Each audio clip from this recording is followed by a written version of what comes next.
We're gonna do lateral. So I'm going to put this dog in right lateral. His right side is against my body.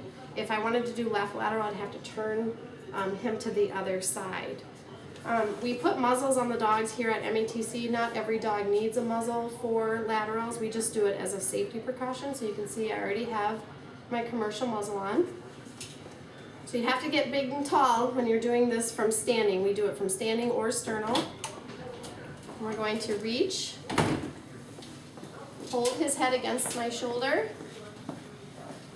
and I'm going to quickly bring my arm around, reach, and grab that inside forelimb. I'm going to push his head down as far as I can down my forearm. Okay. Then I'm going to reach back. This is as slow as you guys can get. Grab that inside leg, lift, and I'm going to let this dog roll down my body, keeping pressure right behind his mandible, right behind his skull, and keeping him on my body so that he doesn't slam. Now these beagles are really good. That's why I picked him as far as being able to do this in slow motion. Most of the time you got to go a little bit quicker and a lot smoother. It's just the demo here, and then what I'm doing is trying to get a hold of his legs to stretch him. Now you can see his body is against my body, his back is against my abdomen, and I'm stretching him. For the release, I'm going to let go of his legs. I've got pressure here on my forearm right behind his ear. I'm going to take my hand, slide it in there so that his head's still restrained, then take my hand away from his forelimbs, scoop, get his head restrained, then scoop under his abdomen and ask him to stand up. Good boy. And we're going to try from sternal. When you make them sit, try to get those legs to kind of come out.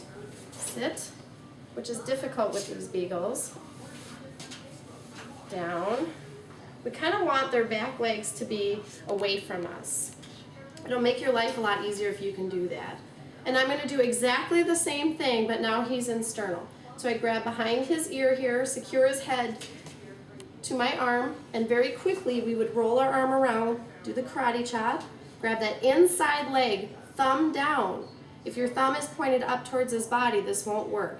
Then I'm going to reach my hand back, again, grabbing that inside leg with my thumb pointed towards the toes, and I'm just going to roll my dog. And it just depends on the size and how the dog is allowing you to put them in these positions, depending on whether you do it from standing or from sternal. I don't think I would try to do a Chihuahua from sternal, and I don't think I would do a big giant dog from standing. It would be much easier to do them in sternal if they're that tall. So then he is actually letting me stretch him and grab those other limbs without letting go of the pressure from behind his head here with my forearm. Able to stretch him. And the release is exactly the same. So I'm going to let go with the back legs, push down on his head, scoop under until I've got his head under control, and then ask him to stand. Good boy.